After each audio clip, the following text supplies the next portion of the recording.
हर हर महादेव। देवों के देव महादेव जी के चरण में प्रणाम करती हूँ, मेरा प्रणाम स्वीकार हो। गौरा पार्वती माता के चरण में प्रणाम करती हूँ, मेरा प्रणाम स्वीकार हो। गणपत ललनमा के चरण में प्रणाम करती हूँ, मेरा प्रणाम स्वीकार हो।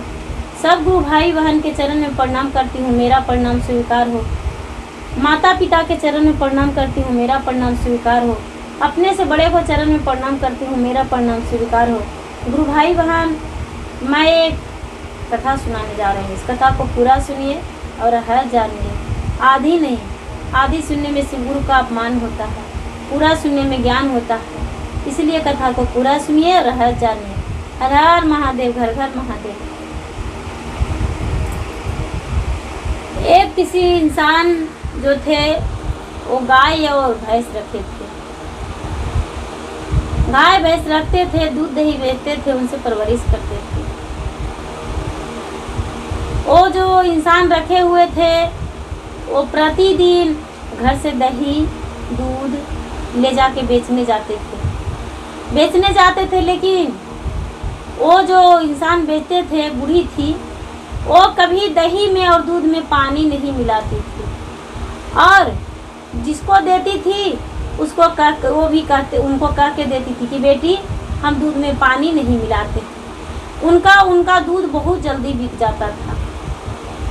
लेकिन ये क्या करती थी बूढ़ी मामा कि थोड़ा सा दूध ये बचा लेती थी।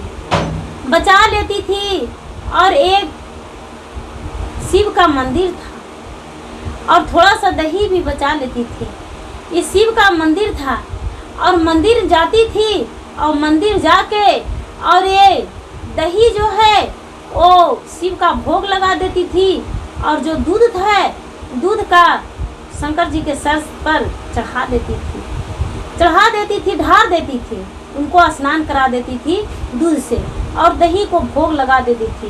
बेल के पत्ता पे प्रतिदिन भोग लगाती थी।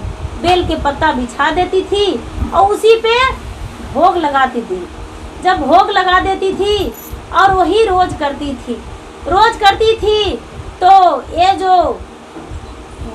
ये बूढ़ी थी वो घर आई। धीरे धीरे समय बीतने पर इनका बेटे का ब्याह हो गया, बेटे का शादी हो गया। बहू आई, बहू कहने लगी कि माता जी आप दूध ले जाते हैं, इतनी सी पैसा लाते हैं, आप नहीं जाइए दूध बेचने, हम दूध बेचने जाएंगे। बोले ठीक है तुम ही जाओ। दूध बेचने गई तो 1 केजी दूध 1 केजी पानी डाल देती थी और दूध और दही बेचने लगी। जितना भाव में बूढ़ी मामा बेचते थे उतना ही भाव में।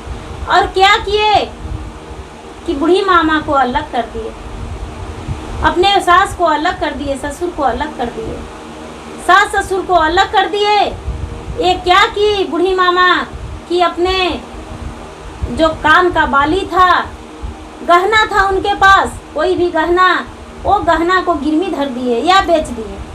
बेच के और एक भैंस खरीद लिए, एक गाय खरीद लिए। जैसे गाय था भैंस था उसी तरह बेचारी गाय खरीद लिए, भैंस खरीद लिए।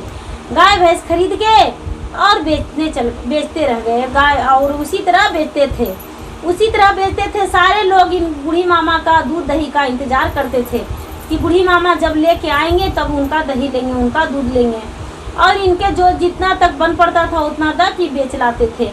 उनके बहू भी बेचते थे, उनके बहू बेच के और पूरा गहना बना लिए। ये बेचारी बेचती थी तो इनके खाने पीने भर ही होता था। लेकिन शंकर भगवान के पूजा पाठ भोग लगाना ही नहीं छोड़ी। धीरे धीरे ये बूढ़ी मामा के घर में सब कुछ हो गया, सोना चांदी रुपया पैसा। मेहनत किए तो सारा धन हो गया, किसी चीज़ का कमी नहीं हुआ। ये बूढ़ी मामा मेहनत से कमाती रह गई और दूध दही अपना रोजी रोटी करती रह गई। जब दूध दही रोजी रोटी करती रह गई, पानी नहीं डाली, धीरे धीरे वो ताना मारने लगी बहू कि आप इतना दिन से कर रहे हैं, आप कुछ नहीं किए हैं, देखिए हम क्या किए। ये बोली कि मुझे 2 रोटी और 5 गज वस्त्र से ज़रूरत है बेटी, मुझे ज़्यादा नहीं चाहिए, मैं भगवान से ही मांगती हूँ। एक दिन का बात है कि कार्तिक का महीना आ गया। कार्तिक का महीना आ गया तो सारा लोग जा रहे थे कार्तिक में स्नान करने के लिए, गंगा स्नान करने के लिए। ये जो बूढ़ी मामा थी वो बोली कि बेटी, अपने बहू को बेटी ही माननी थी और बेटी बोलती थी।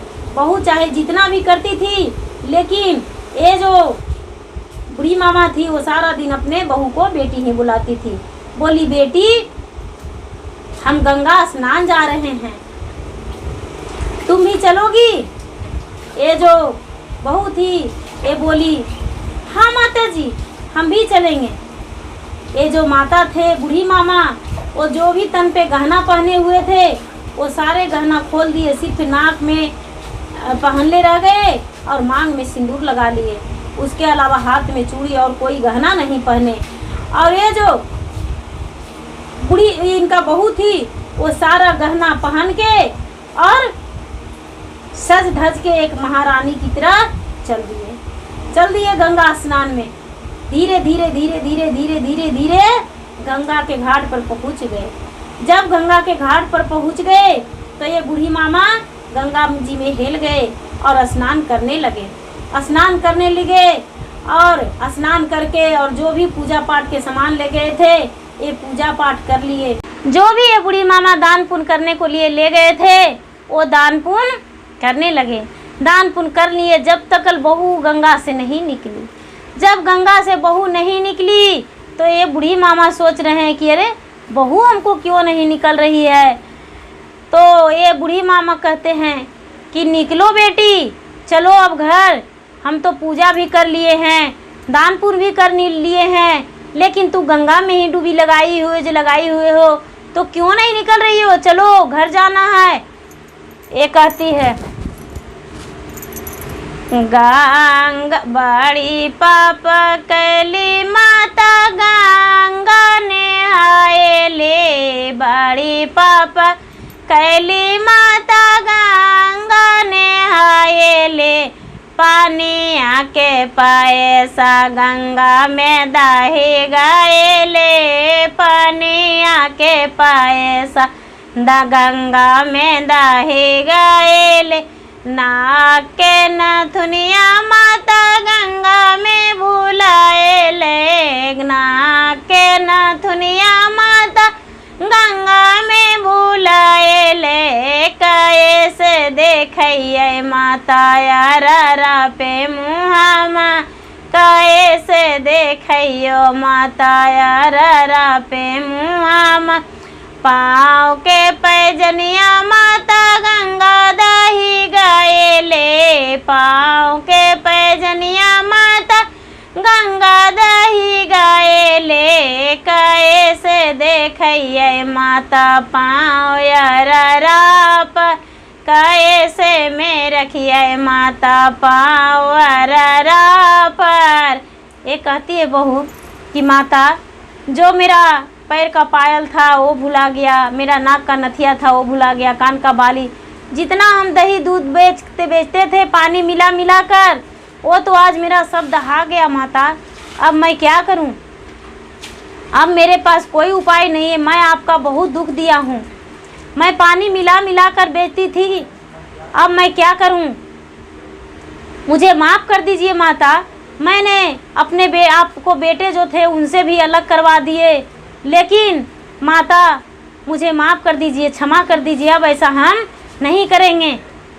ये सास बोलती है बेटी, इसमें तुम्हारा कोई गलती नहीं है, जो हम कर्तव्य किए थे वो कमाई मिला मुझे बेटी, तूने थोड़ी कुछ किया है, इसमें तुम्हारा कोई कसूर नहीं है बेटी।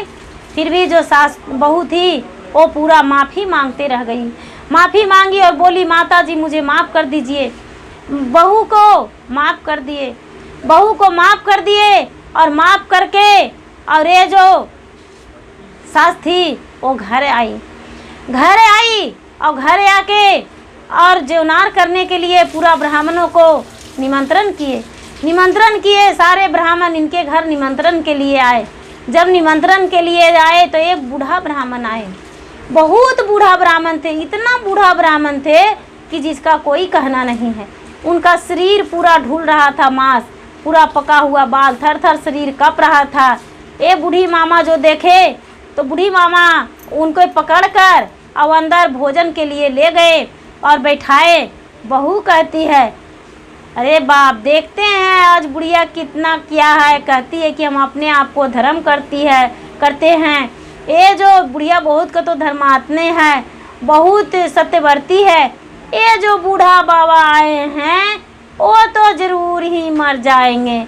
इनका तो शरीर इतना काँप रहा था कि जैसे लग रहा था कि अभी तुरंत बूढ़े बाबा मर जाएंगे। पता नहीं ये क्यों आए हैं भोजन के लिए।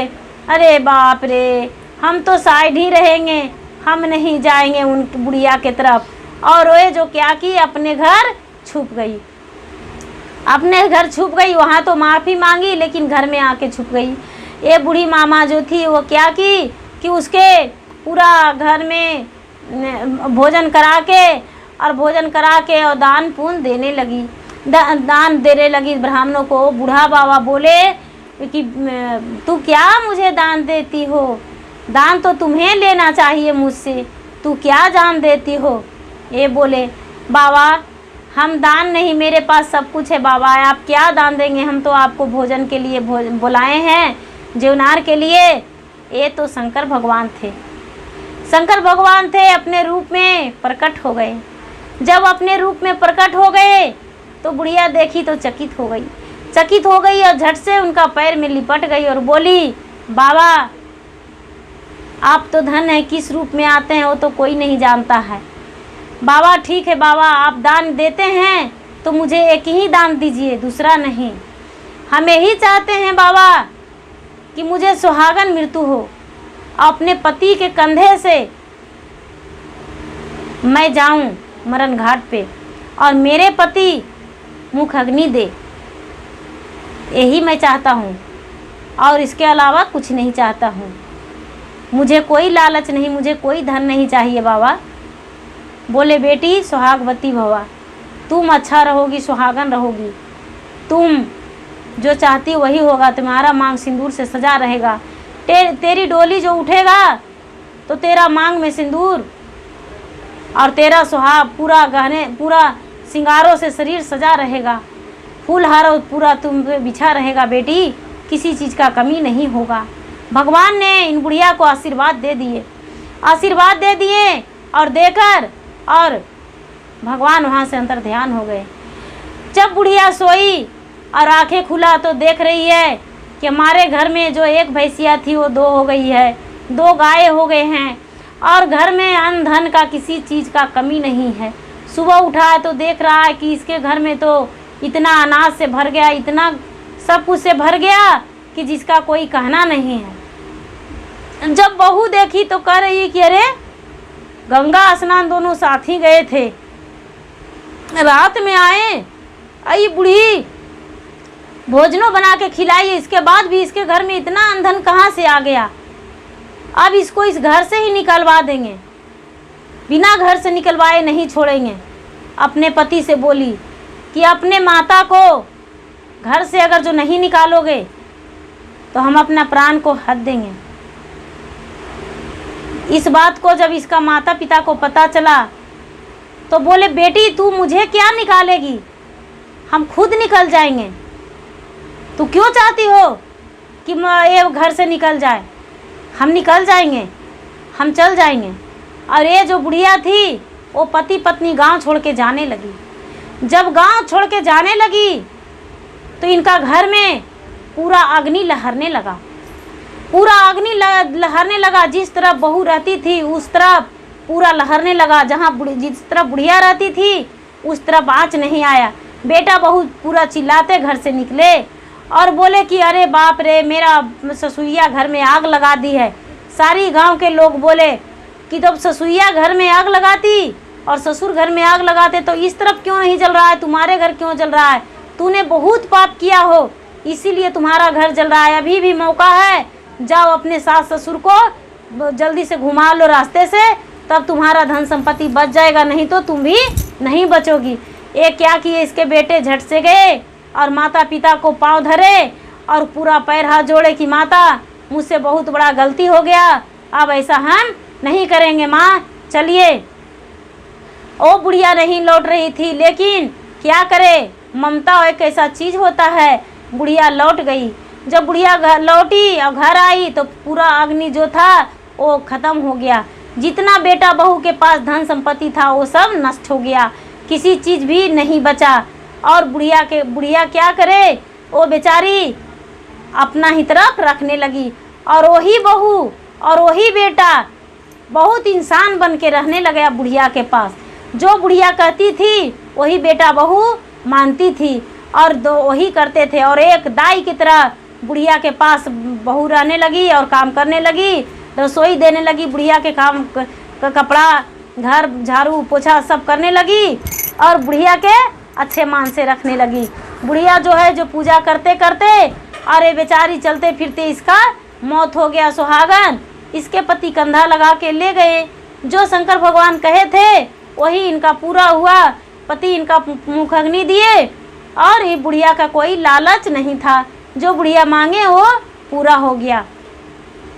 बुढ़िया मांगी थी कि हमारा पति मुखाग्नि दें, तो इनका पति मुखाग्नि दिए और परिक्रमा करके अपना बुढ़िया अपना चली गई बाबा महादेव के पास। और इनके पति बेटे बहू सब रहने लगे घर पे। गुरु भाई बहन, जो जैसा करते हैं वैसा उनका मिलता है। मेहनत का कमाई जो होता है एक दिन सबके सामने आता है। मेहनत का फल मीठा होता है, कर्तव्य का कमाई होता है।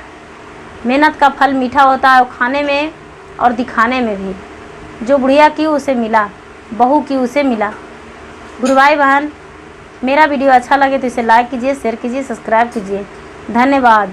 हर हर महादेव, घर घर महादेव।